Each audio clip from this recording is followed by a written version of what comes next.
आज मुकेश सहनी इतनी ताकत है, इतना चीज़ है, उससे डर कर भाजपा वाले ने 35 विधायक को उतार दिया, कई दर्जन मंत्री को उतार दिया, डिप्टी सीएम को उतार दिया, मुख्यमंत्री उतर गए। इनके लोग पूरे मंत्री विधायक सब इनके गांव में घूमे। अभी रात को 5 बजे के बाद ये लोग कहीं पे दिखेंगे तो इनको डंडा से मार के भगाएंगे गांव के जनता लोग, खासकर विधायक हो या मंत्री हो। नेता प्रतिपक्ष के 2 दिन के रैली दौरे में हम मौजूद रहे। दोनों दिन वो ये बताने से नहीं चुके कि मुकेश सहनी का रिचार्ज हो पाएगा या नहीं। तो इस प्रकार का बयान क्या वो आपके लिए दे रहे थे या फिर आप पर तंज कस रहे हैं कि एक अति पिछड़ा का बेटा अपने दम पर लड़ाई लड़कर आगे भी बढ़ सकता है और जीत है। आप देखिए ना कि इतना विधायक मंत्री एक बोछा को विधानसभा जीतने के लिए आ गए। आज भाजपा वाले को उनके अपने कार्यकर्ता पे भरोसा नहीं है, आरजेडी वाले को उनके अपने कार्यकर्ता पे भरोसा नहीं, इसलिए बाहर से हजारों की संख्या में लोग को ले आए। बोचहां विधानसभा का आज आखिरी दिन, उपचुनाव के लिए दोनों तरफ से जोर आजमाइश और मुख्यमंत्री तक को आज उतरकर एक सीट के लिए प्रचार करना पड़ गया। अभी हमारे साथ वीआईपी सुप्रीमो मुकेश सहनी जी हैं, प्रचार प्रसार करके अभी अभी लौटे हैं। अब बताइए कि फाइनल निचोड़ क्या आपको लग रहा है, जनता का कितना समर्थन, कितना प्यार? जनता का आप सब खुद ही घूम रहे हैं और एक एक जगह देख रहे हैं मजबूती से। पूरे बोछा में जो मेरे साथ अन्याय हुआ उसको न्याय करने के लिए बोछा के जनता, हर जाति वर्ग के लोग, हर धर्म के लोग मजबूती से वीआईपी पार्टी के पक्ष में हैं। और हमारे नाव छाप पे बटन दबा के निश्चित तौर पे रमेश राम जी और उनकी सुपुत्री को पार लगाने के लिए बोछा के जनता ने मन बना लिया है। इससे पहले भी हमारे पूर्वज श्री रामचंद्र जी को नैया पार लगाते थे, इस बार हमारे नाव पे रमेश राम जी हैं। पूरे जनता, हर जाति वर्ग के लोग, हर धर्म के लोग, मानने वाले लोग मजबूती से वीआईपी पार्टी के पक्ष में है और इसका रिजल्ट 16 तारीख को ही आ जाएगा, देखने के लिए मिल जाएगा। आज मुकेश सहनी इतनी ताकत है, इतना चीज़ है, उससे डर कर भाजपा वाले ने 35 विधायक को उतार दिया, कई दर्जन मंत्री को उतार दिया, डिप्टी सीएम को उतार दिया, मुख्यमंत्री उतर गए, नेता प्रतिपक्ष उतर गए, उनके 50 विधायक उतर गए, हजारों कार्यकर्ता को दूसरे दूसरे जिला से उतार कर बोछा में मजबूती से कैंप करा रहे। तो यही मुकेश सहनी का जीत है कि हमारे डर से एक जगह पे जहां हम लड़ गए उपचुनाव में तो उन लोगों को इतना परेशानी होना पड़ा और वहाँ पे उतरना पड़ा। तो जनता, बोछा के जनता मालिक काफ़ी समझदार है, उन्होंने देखा कि हक किनका है, क्योंकि जनता ही के सहयोग से देश का प्रधानमंत्री हो या मुख्यमंत्री बनते हैं। लेकिन कहीं ना कहीं जनता को अपमान करने का काम ये भाजपा वाले ने किया, जो ज़बरदस्ती हमारे सीट पे ज़बरदस्ती उन्होंने प्रत्याशी उतारने का काम किया। तो बोछा के जनता मजबूती से उनको जवाब दे देंगे। देखिए, भाजपा के साथ आप पहले भी रह चुके हैं, अभी भी गठबंधन में 2020 में आपने सरकार बनाया था। बूथ मैनेजमेंट को लेकर के बताया जाता है कि भाजपा बहुत स्ट्रांग है। अब उसका चाहे जो भी वजह रहा हो, आपके पास उसकी क्या निदान? उसको तो आपको कुछ गांव में आप बैनर पोस्टर देखे होंगे, उस गांव में भाजपा वाले को जाना मना है। तो बूथ मैनेजमेंट क्या है वो आप बताइए। अगर उसका बूथ मैनेजमेंट होता तो उस बूथ पे वो जाएंगे। ऐसे बोछा में कम से कम 100 ऐसे बूथ होगा जहां पे भाजपा वाले बैठेंगे नहीं, और गलती से किसी को पैसा वैसा खिला के अगर बैठा देंगे तो वो भी काम करेंगे वीआईपी के लिए।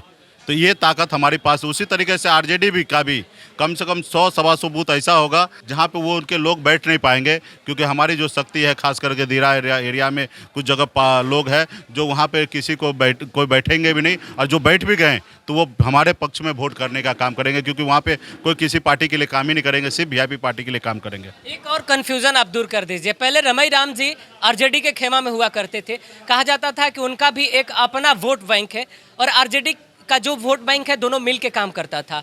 अब तो उन्होंने आरजेडी को छोड़ दिया, तो क्या इनका प्रभाव अभी भी उतना दिखा आपको? इतने दिनों के प्रचार के दौरान मेहनत करना पड़ा, क्या हुआ? ये तो क्लियर है ना कि रमेश राम जी इस क्षेत्र के लिए काफ़ी कुछ किए, कद्दावर नेता रहे हैं, 9 बार विधायक बने। कोई एक बार जीतने के लिए पसीना छूट जाता है, वो 9 बार जीत के सदन गए, 5 बार मंत्री रहे। उनका अपना प्रभाव है, कई ऐसे पीढ़ी को उन्होंने देखा अपने सामने में, 4 पीढ़ी उनके सामने से गुजरे हैं, तो उनका एक अपना प्रभाव है और वो वीआईपी पार्टी के साथ है। अब वीआईपी पार्टी का एक अपना वोट है जो बोछा विधानसभा में सबसे अधिक वोट है, और उसके बावजूद भी न्याय करेंगे बोछा के जनता, कि देखेंगे कि कौन सही है कौन गलत है।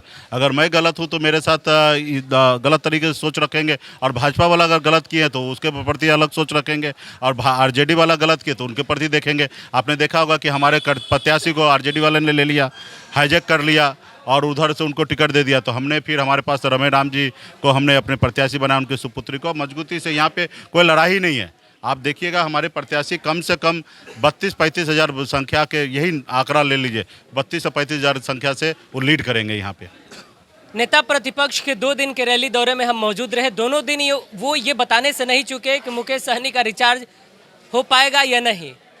तो इस प्रकार का बयान क्या वो आपके लिए दे रहे थे या फिर आप पर तंज कस रहे? देखिए, उसको खुशी मिलता है कि अगर कोई पिछड़ा समाज का बेटा, अति पिछड़ा का बेटा, मल्लाह का बेटा अगर बर्बाद हो रहा तो उसको खुशी मिलता है और वो ताली बजाते हैं। कुछ लोग समाज में ऐसे होते हैं जो खास करके गरीब वर्ग के लोगों को अगर कोई बेइज्जत करता है तो उसको हाथ नहीं बढ़ाते हैं, उनको ताली बजाते हैं, उनको खुशी मिलता है। तो खैर कोई बात नहीं, वो ताली बजाए, खुशी ले, चुटकी ले, जो लेना वो ले, लेकिन जनता तो उनको 5 साल के लिए टॉक टाइम खत्म कर दिया। अगर उस समय में सनत मल्लाह को साथ रहते तो 5 साल के लिए वो मुख्यमंत्री बनते।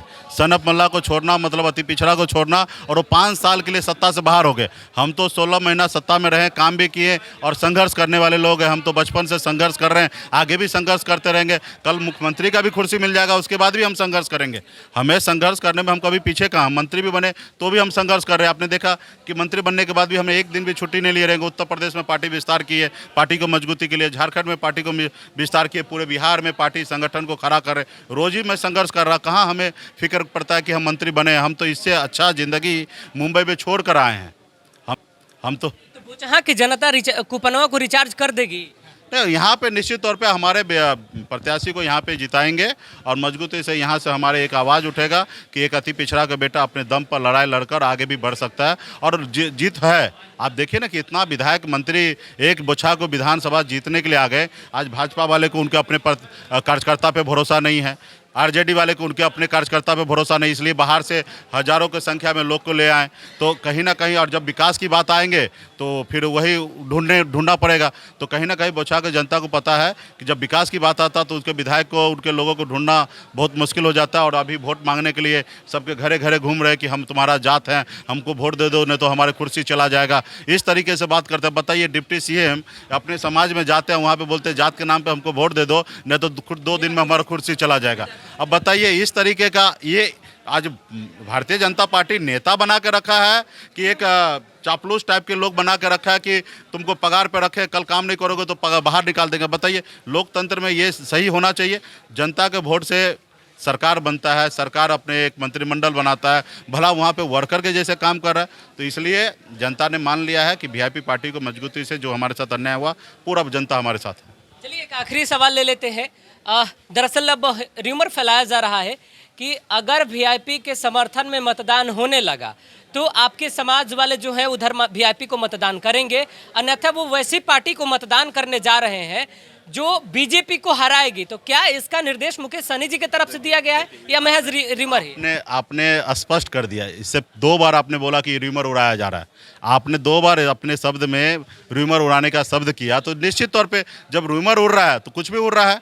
तो जब जनता को मालूम है हमें क्या करना है, र्यूमर तो बहुत कुछ उड़ेगा। देखिएगा, इनके पास बहुत कुछ है। इनके लोग पूरे मंत्री विधायक सब इनके गांव में घूमे। अभी रात को 5 बजे के बाद ये लोग कहीं पे दिखेंगे तो इनको डंडा से मार के भगाएंगे गांव के जनता लोग, खासकर विधायक हो या मंत्री हो। इसके ऊपर अभी हम लोग लगे हैं और पूरा एक एक आदमी को गाँव क्षेत्र से बाहर निकलवाएंगे। तो र्यूमर बहुत कुछ उड़ाएंगे ये लोग। तो गणेश जी को मूर्ति को दूध पिला देते हैं। तो र्यूमर उड़ाने में ये लोग माहिर हैं, कुछ भी करेंगे। लेकिन जनता को मन बन चुका है वोट कहाँ देना है, नाव छाप पे वोट देना है। और पूरा जागरूक है। और मैंने पूरे तकरीबन हर पंचायत में मैंने खास करके दौरा मैंने किया और सब जगह जनता का प्यार भरपूर है। सवाल मैंने इसलिए भी पूछा था क्योंकि पब्लिक ओपिनियन में आपके समुदाय के लोग भी, यानी सनी समाज के लोगों का ये बयान है, ऑन रिकॉर्ड बयान है। ठीक है, इस तरीके का अपना जो भी है, उनको तो मालूम है कि हम भाजपा को हराना है, भाजपा को बाहर निकालना है। तो इसके लिए उन्होंने अपने मन में कुछ भी विचार बना रहेगा एक व्यक्ति विशेष से, तो कोई मतलब। लेकिन ऐसे कुछ नहीं है। यहाँ पे मजबूती भी तो जनाधार, अपने समाज का जनाधार दिखाना। सबसे ज़्यादा वोट हमारे पास है और मजबूती से यहाँ के जनता निर्णय लेंगे। 16 तारीख तक देख लीजिएगा। र्यूमर उड़ाने वाला कुछ भी करेंगे। हमारे लोग 50,000 कार्यकर्ता है इस क्षेत्र में हमारे। भले ये लोग इंपोर्ट करके लाए रहेंगे विधायक मंत्री, और वो 5 बज गए अभी चले जाएंगे। हमारे पास यहाँ पे टोटल 50,000 कार्यकर्ता, रमेश राम जी का वोट और वीआईपी पार्टी का वोट, हर एक वोट अपने आप को मानता है कि हम कार्यकर्ता हैं। और 50,000 जब कार्यकर्ता अगर लगे हैं तो अगर एक एक वोट भी अपने पक्ष में और ले आएंगे तो 1 लाख वोट होगा। और 1 लाख यहाँ पे 65,000 पे जीत होगा, 35,000 वोट हमारे पास एक्स्ट्रा होगा। आखिरी अपील सनफ मल्लाह क्या करना चाहेंगे बोछा की जनता से? बस आखिरी अपील यही करेंगे बोछा के जनता से कि बोछा के जनता मालिक है, वो बहुत अच्छे से जान रहे हैं कि एक सीट जीतने के लिए जो लोग इस तरीके से कर सकते हैं वो आने वाले समय में कुछ भी कर सकते, पैसे के दम पर, पावर के दम पर। आप बोछा के जनता न्याय करे, जो हमारे साथ अन्याय हुआ उसको न्याय करे। बहुत बहुत धन्यवाद हमें समय देने के लिए। धन्यवाद।